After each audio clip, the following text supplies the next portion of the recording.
mwangaza. Sasa ndugu Waislamu, mwanzo kabisa Allah subhanahu wa ta'ala baada ya kushamtuma Bwana Muhammad sallallahu alaihi wasallam kwa njia ya Jibril alayhi salam, alipomleta katika dunia, yani alipozaliwa, baada ya kuzaliwa akawa na umri uliokusudiwa, zimetajwa nyingi sana hapa na wanafunzi kwa juhudi za walimu.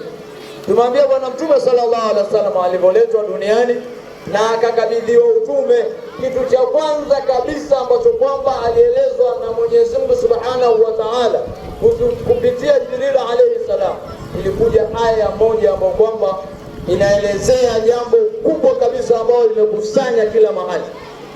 Alipotuambia Allah Subhanahu wa Ta'ala, iqra bismi rabbika alladhi khalaq. Tukomee hapo tu basi. Mwenyezi Mungu alisema amri ya iqra, hii ni amri ambayo ni ya ujubia, yani ni amri ya lazima, huko kusoma ni lazima.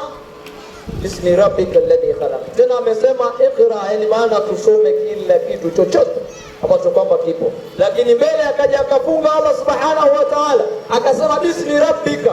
Kwa hiyo tusome kila kitu chochote ambacho kipo ndani ya dunia, lakini bismi rabbika. Sasa je, ndugu Waislamu, hii elimu ambayo kwamba imekusudiwa sisi tuisome, elimu hii je tunaisoma, ambayo imekusanya Qur'ani. Qur'ani ndani yake kuna mambo mengi sana. Qur'ani ndani yake kuna fiqh, Qur'ani ndani yake kuna tauhid, Qur'ani ndani yake kuna qasas, Qur'ani ndani yake kuna sira ya Bwana Mtume sallallahu alaihi wasallam. Hizo zote ni Qur'ani. Je, ndugu Waislamu, hili tunalipeleka kipaumbele zaidi ama inakuwa ni tofauti kubwa? Katika sehemu ambazo kwamba zinajulikana kwa yoyote ambayo kwamba ametembea katika uwingu wa dunia wote, jambo la madrasa ni jambo zito na gumu sana. Hii aya tunaifanya vice versa, tunaifanya kinyume chake, ambacho Mwenyezi Mungu Subhanahu wa Ta'ala siku ya kiyama wallahi tutajuta na tutajuta mwambie nini Allah Subhanahu wa Ta'ala. Madarisi nyingi sana zimekufa kwa leo wakati huu. Wazazi wamekuwa ni mtihani mzito sana. Ile kaswatul qulub imeingia kwenye nyoyo zao kwa ajili ya kuuza mambo ya dini. Angalia Bwana Mtume sallallahu alaihi wasallam alikuwa na akili pana sana katika jambo la dini yake ya Kiislamu. Alikuwa na elimu nyingi pana. Alipokuja akamwambia sahaba mmoja, toka uende kwa Mayahudi ambao Mayahudi wao ni wazungu, akasomea dini ambayo alikasomea elimu ambayo kwamba ni ya Kiyahudi, lakini hakupoteza malengo ya dini ya Kiislamu. Sisi leo tunaenda kusomea dini za Mayahudi, tunapoteza katika hii dini yetu, tunapoteza jukumu kubwa sana. Yani 1% peke yake ndio tunaileta kwenye dini. 99% zote tunaziweka katika elimu ya Kiyahudi ama elimu ya kidunia. Tanda nini kumwambia Allah Subhanahu wa Ta'ala? Katika madarisi zote ikiingia Disemba, ikiingia mwezi wa 8 katika Kenya yetu hii, ndio muda ambao kwamba watoto watakana wasome, kwa sababu hatuna boarding, madarisi nyingi sana tadei. Je, watoto inakuwa vipi wanakuja kusoma? Ukizunguka katika ulimwengu mzima, ikifika Disemba mtoto anaenda kumsalimia shangazi, mtoto anaenda kumsalimia nyanya, mtoto anaenda kumsalimia mjomba. Ndio muda ambao kwamba tunawaharibu kwa kuharibu watoto wetu.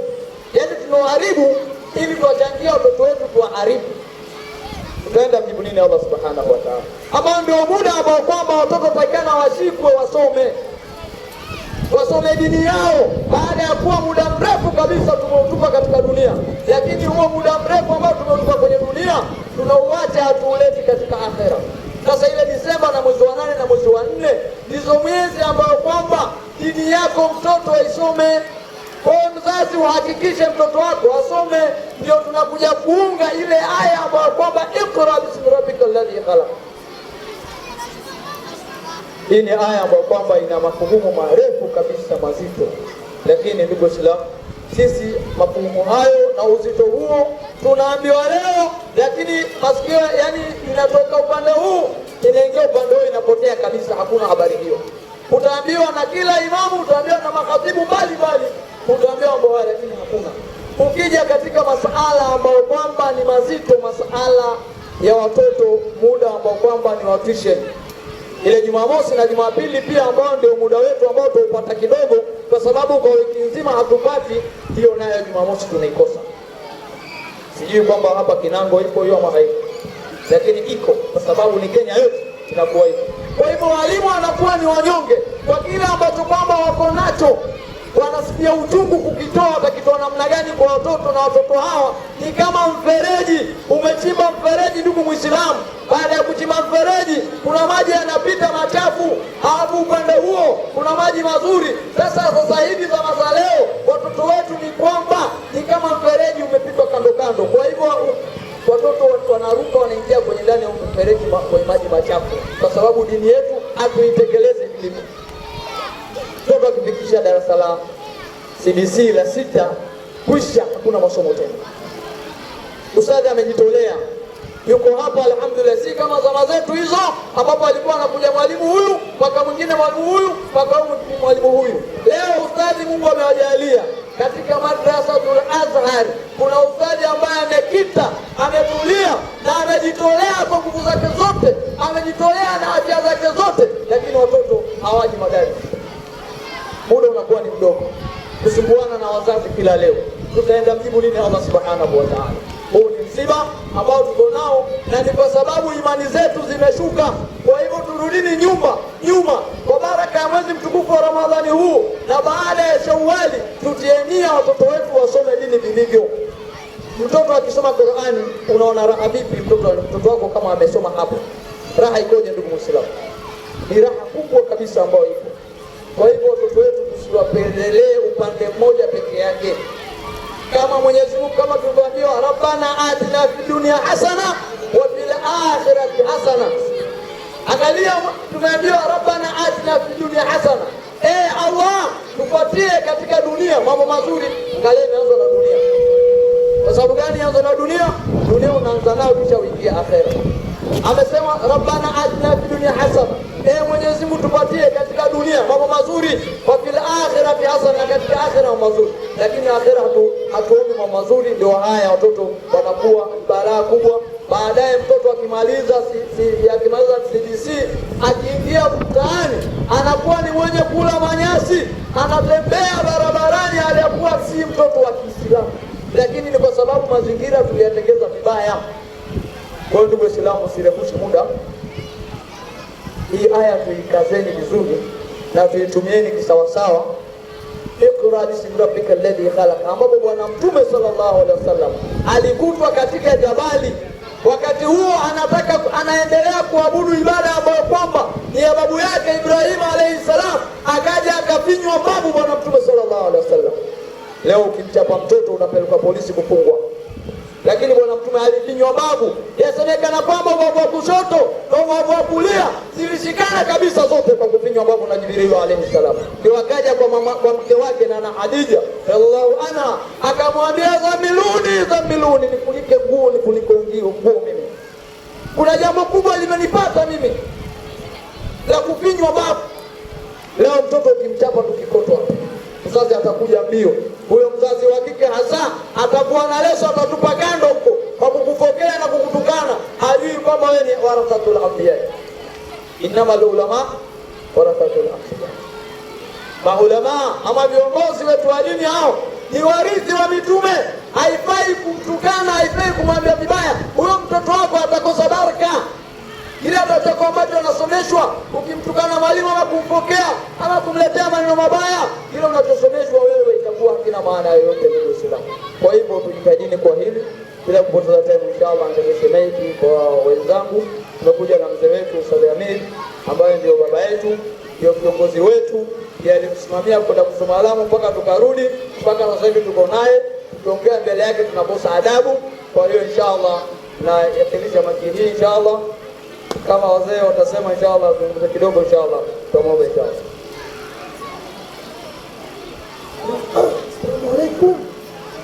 Inshallah tafadhali karibu.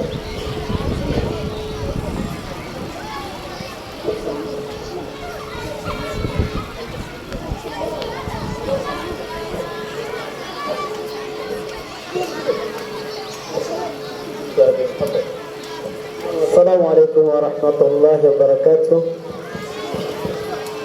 Mimi nimesimamishwa tu kusalimia hii kwa sababu ni amri ya walimu zangu, sina jinsi ila isipokuwa Mwenyezi Mungu ambarikie Ustadh Ahmad na amzidishie umri na ampe afya na endelee hivyo hivyo inshallah. Shukran sana, jazakumullahu khairan. Inshallah, assalamu alaikum warahmatullahi wabarakatuh. Huyu inshallah nimesoma naye madrasa, inshallah ya kurudia kwamba ni ustadhi wangu. Ustadhi Mugani ndio kitapata. Ustadhi Mugani leo tumekuja na Mugani. Ndio Mugani hapa. Mugani kila sio bwana, ndio Mugani.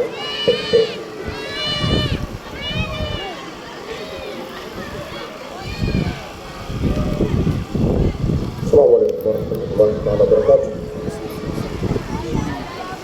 Nashukuru sana kupata fursa kama hii mbele ya wazee wangu, mbele ya wanafunzi zangu, dada zangu kielimu, mamazi zangu kielimu, marafiki zangu kielimu na wanafunzi wenzangu kielimu. Hii ni sharafu kubwa na ni baraka kubwa na ni bahati kubwa kwa sababu sijawahi kuhudhuria hadhara za Kinango. Leo ni mwanzo wangu na hawa nitagulizana nao ni walimu zangu, wananipa taathiri kubwa kwa sababu ni sehemu ambazo nimepitia kwa muda mrefu na kufanya kazi kwa ajili ya Mwenyezi Mungu. Inshallah Mwenyezi Mungu abarikie Sheikh wetu Muhammad Muhammad, akusanyishie, akufungulie kutokana na hayo na wao unapitia inshallah. Mwenyezi Mungu inshallah akuondoshee dhiki kwa sababu umekuwa ni warakatul anbiya, kwa kuwa unaeleza kalima la ilaha illa Allah. Ndio ambalo jukumu tunachiwa na Bwana Mtume Muhammad sallallahu alaihi wasallam. Asante na jazakumullahu khair. Alhamdulillah. Huyo anaitwa Ustadhi Mugani, mumeona na tasbih yake kubwa hiyo. Hapo ukitaka dua nenda Darwesh.